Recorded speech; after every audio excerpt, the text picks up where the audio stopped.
Jalani pemeriksaan psikologis 2,5 jam. LPSK tentukan sikap soal permohonan perlindungan Baradae. Baradae menjalani pemeriksaan psikologis di kantor Lembaga Perlindungan Saksi dan Korban di Jakarta Timur Jumat 29 Juli 2022 kemarin. Wakil Ketua LPSK Edwin Partogi Pasaribu mengatakan, Baradae datang untuk menjalani proses pemeriksaan yang sudah diajukan sebelumnya. Pemeriksaan psikologis ini termasuk prosedur yang menjadi bahan pertimbangan untuk menentukan apa LPSK akan menerima permohonan perlindungan Baradae. Hingga kini, Baradae yang merupakan saksi kasus dugaan pelecehan dan pengancaman dialami PJ, istri Irjen Ferdy Sambo masih berstatus pemohon, belum terlindung.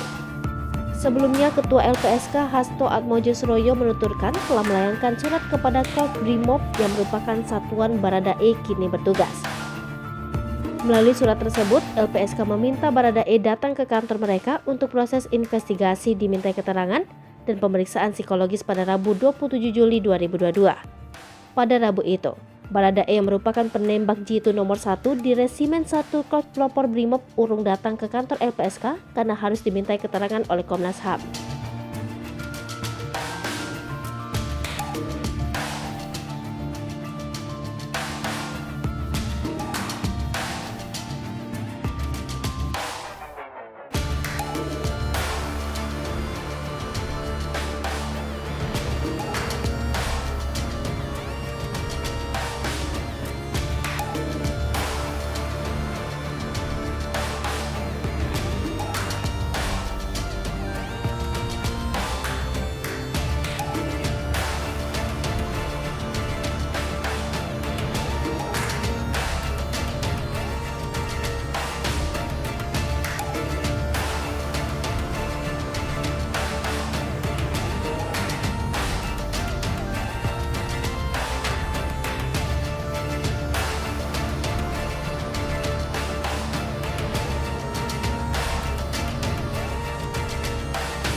Hai pemirsa Sri Popo TV, jangan lupa komen, like, dan subscribe, serta tonton terus berita-berita terupdate lainnya ya.